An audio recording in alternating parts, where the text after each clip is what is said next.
Hello students, class 11th accountancy chapter number 6 सहायक बहियां subsidiary books. इस chapter में हमने लास्ट 2 वीडियोस में थ्योरी पार्ट समझा था। रिमेनिंग थ्योरी पार्ट हम करेंगे बट आफ्टर सम्स। तो आज हम स्टार्ट कर रहे हैं सिंपल कैश बुक का न्यूमेरिकल क्वेश्चन। सो ये रहा हमारा क्वेश्चन, देखिए और ध्यान से सुनिएगा। मैं क्वेश्चन रीड कर रही हूँ। निम्न व्यवहारों को मेसर्स अंकुर एंड सन्स की साधारण रोकड़ बही में लिखिए और शेष निकालिए। 2016 ईयर दिया हुआ है हमें, है ना। 1 जुलाई को पहला ट्रांजैक्शन है, रोकड़ से व्यापार प्रारंभ किया 10,000 रुपये। उसके बाद 3 जुलाई को नकद माल खरीदा 5,000 रुपये। 7 जुलाई को मशीनरी क्रय की 3,000 रुपये। 11 जुलाई को नकद माल बेचा 1,000 रुपये। 18 जुलाई को राम को माल बेचा 500 रुपये। 20 जुलाई को राम से नकदी मिले 400 रुपये। 25 जुलाई को मोहन को रोकड़ी माल बेचा 750 रुपये। 31 जुलाई को वेतन दिया 300 रुपये। एक बार मैं इंग्लिश में भी रीड कर रही हूँ, ध्यान दीजिएगा। Enter following transactions in the simple cash book of messrs Ankur and sons and balance it. 2016 year हमारा। 1st of July started business with cash 10,000 rupees. Then 3rd of July cash purchases 5,000 rupees. Then 7th of July machinery purchases 3,000 rupees. 11th of July cash sells 1,000 rupees. Then 18th of July goods sold to Ram rupees 500. Next है इसके बाद 20th जुलाई को cash received from Ram 400 rupees. 25th of July को goods sold to Mohan for cash 750 rupees. And last 31st of July को paid salary rupees 300। तो ये तो है हमारा सम। एक बार हम हर एक ट्रांजेक्शन को डिस्कस करते हैं एंड सम सॉल्व करने से पहले हम सम में ही ये एनालिसिस करके हर एक ट्रांजेक्शन को डिसाइड कर लेंगे कि कौन सा ट्रांजेक्शन डेबिट में इंटर होगा और कौन सा क्रेडिट में। वैसे तो जब मैंने आपको फॉर्मेट बताया था सिंपल कैश बुक का, तो मैंने आपको बताया था कि जो डेबिट साइड होता है वो रिसिप्ट साइड होता है। दैट मीन्स जिन भी ट्रांजेक्शन्स में कैश रिसीव हो रही है we will enter that transaction in debit side. And जिन भी ट्रांजेक्शन्स में हम कैश का पेमेंट कर रहे हैं तो हमारा जो क्रेडिट साइड होता है कैश बुक का वो होता है पेमेंट साइड। तो ऑब्वियसली पेमेंट्स जो कर रहे हैं हम वो सब हम payment side that means credit side पर नोट करेंगे। ओके, सो काफ़ी सिंपल सम्स होते हैं कैश बुक के, स्पेशली सिंपल कैश बुक और single column cash book. So please pay attention. 1st of July started business with cash. Business से cash से business start किया है तो ऑब्वियसली बिजनेस में कैश इन हो रही है, कैश रिसीव हो रही है बिजनेस को। सो डेफिनेटली ये ट्रांजेक्शन जो है ये सिंपल कैश बुक के डेबिट साइड में इंटर होगा। Okay, and cash obviously cash book है तो पर्टिकुलर्स में कैश अकाउंट तो कहीं पे भी हम यूज़ नहीं करेंगे। तो कौन सा अकाउंट आएगा? अनदर रिलेटेड अकाउंट जो है इस ट्रांजेक्शन में। बिजनेस स्टार्ट कर रहे हैं कैश से तो वो कैश हमारे लिए कैपिटल होगी, तो कैपिटल अकाउंट जो है उसे हम पर्टिकुलर्स कॉलम में नोट करेंगे। Next transaction 3rd of July cash purchases rupees 5,000। Obviously if we are purchasing goods या वॉट एवर तो हमें पेमेंट करना पड़ेगा, कैश का पेमेंट करना पड़ेगा। तो ये जो ट्रांजेक्शन है इसकी रिकॉर्डिंग पेमेंट साइड पे होगी यानी क्रेडिट साइड पर होगी। Okay, that means by purchases हम नोट करेंगे। After that next transaction 7th of July को मशीनरी परचेजेस। तो यहाँ पे भी परचेस कर रहे हैं दैट मीन्स पेमेंट कर रहे हैं, हम पेमेंट कर रहे हैं तो ये क्रेडिट साइड में जाएगा कैश बुक के। ओके, सो मशीनरी अकाउंट को हम पर्टिकुलर्स में लिखकर क्रेडिट करेंगे। देन 11th ऑफ जुलाई को cash sales whenever we sold goods. तो हमें कैश रिसीव होता है ऑब्वियसली, यहाँ कैश रिसीव हो रहा है यानी रिसिप्ट साइड पर, दैट मीन्स डेबिट साइड पर इस ट्रांजेक्शन की हम रिकॉर्डिंग करेंगे टू सेल्स लिख कर। Then 18th of July goods sold to Ram. Goods sold to Ram तो इस ट्रांजेक्शन की यहाँ पर रिकॉर्डिंग नहीं होगा बिकॉज देखिए गुड्स सोल्ड टू राम, यहाँ कैश वर्ड कहीं नहीं दिया है एंड पर्सन का नेम दिया है। I hope you remember the chapter of journal. Journal में cash transaction and credit transaction describe किया हुआ है ना। तो ऐसा ट्रांजेक्शन जिसमें कैश वर्ड नहीं है एंड किसी पर्सन का नेम दिया हो, तो उस कंडीशन में क्या होता है, उसे हम क्रेडिट ट्रांजेक्शन मानते हैं। सो डेफिनेटली ये क्रेडिट ट्रांजेक्शन है। And in cash book we record only cash transactions. Credit transaction और नॉन कैश आइटम्स जो हैं, ट्रांजेक्शन जो हैं, वो कैश बुक में रिकॉर्ड नहीं होते।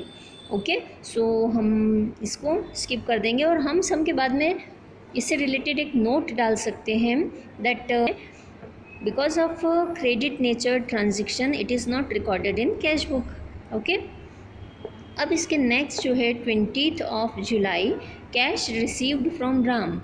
Now cash is received from Ram to us, तो रिसीव हो रहा है दैट मीन्स रिसिप्ट साइड जाएगा।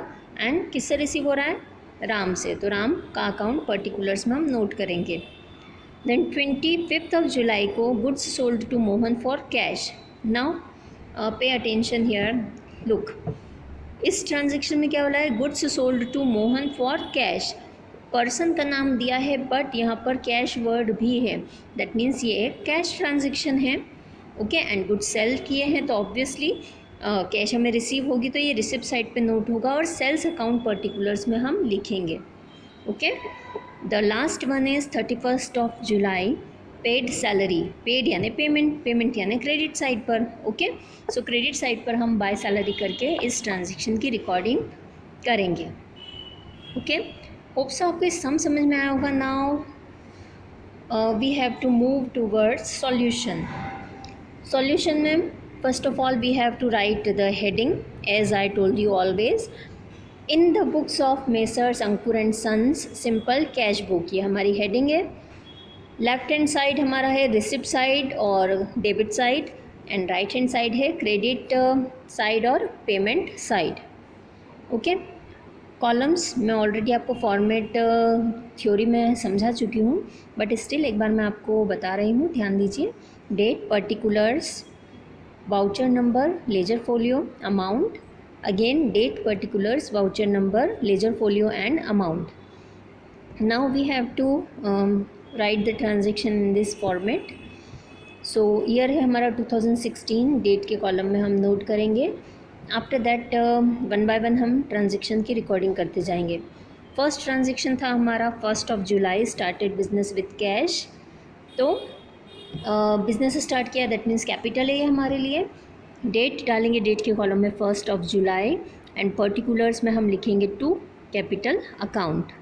Voucher number and ledger folio, ये दोनों कॉलम्स हमारे ब्लैंक रहेंगे बिकॉज हमारे पास तो इससे रिलेटेड कोई इन्फॉर्मेशन है नहीं। ओके, सो अमाउंट के कॉलम में डायरेक्ट हम अमाउंट लिखेंगे 10,000 रुपीज़।